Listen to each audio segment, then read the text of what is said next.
আসসালামু আলাইকুম রহমতুল্লাহি বারাকাতু।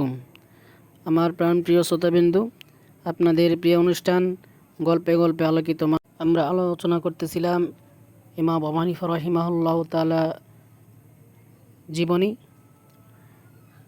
আজকে আপনাদেরকে ইমাম আবু হানিফা রাহিমাহুল্লাহ তাআলার মক্কা শরীফের এক সফরের ঘটনা আপনাদেরকে শোনাবো। চলুন শুরু করা যাক। একবার ইমাম আবু হানিফা রাহিমাহুল্লাহ তাআলা মক্কা শরীফে গেলেন। অনেক লোক তাকে ঘিরে বসল। এত বেশি মানুষ জমল যে তিল পরার জায়গা ছিল না। মুহাদ্দিস, ফকি, মুফতি সকলে এসে ভিড় করল। একজনের গায়ে একজন পড়ছিল, এমন ভিড়। তখন ইমাম সাহেব বললেন, যদি আমাদের কেউ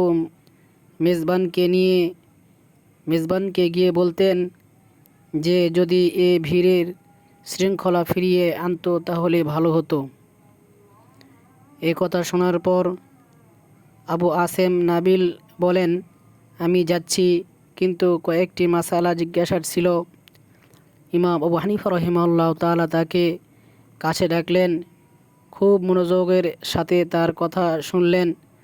এতে মেজবানের প্রতি খেয়াল রাখার বিষয়টি ফুটে উঠল। আবু আসেমের কথা শুনে তিনি এক তালেবে এলেমের দিকে ফিরলেন।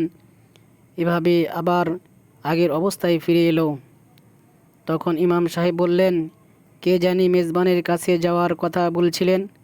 আবু আসেম বললেন, আমি বলেছি।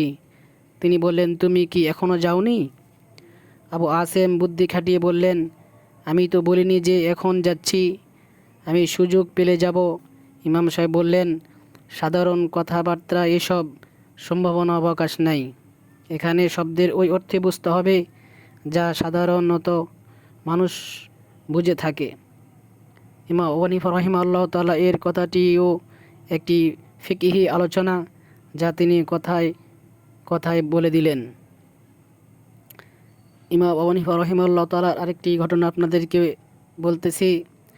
ইমাম আবু হানিফা রাহিমাহুল্লাহ তাআলা নবীর প্রেম। একবার এক ব্যক্তি ইমাম আবু হানিফা রাহিমাহুল্লাহ তাআলা এর দোকানে কাপড় কেনার জন্য আসলো। ইমাম সাহেব কর্মচারীকে বললেন, তাকে কাপড় দেখাও। কর্মচারী কাপড়ের থান বের করে দেখালো। কাপড়ের থানের উপর হাত রেখে কর্মচারী দুরূদ শরীফ পড়ল। ইমাম সাহেব তা শুনে ভীষণ রাগ হলেন।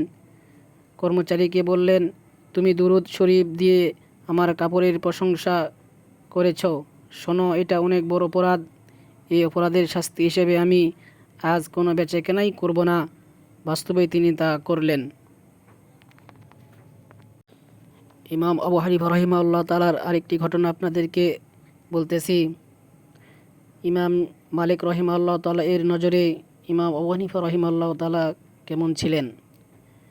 ইমাম মালিক রাহিমাহুল্লাহ তাআলা ইমাম আবু হানিফা রাহিমাহুল্লাহ তাআলা এর অনেক সম্মান করতেন।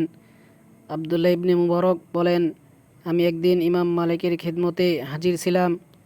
ইতিমধ্যে একজন বুজুর্গ লোক আসলেন। ইমাম মালিক তাকে নিজের পাশে বসালেন, অনেক সম্মান করলেন। আগন্তুক চলে যাওয়ার পর ইমাম মালিক আমাকে বললেন, চেনো এই লোককে? এই লোকই হলেন আবু হানিফা ইরাকি রহিমাহুল্লাহ তাআলা।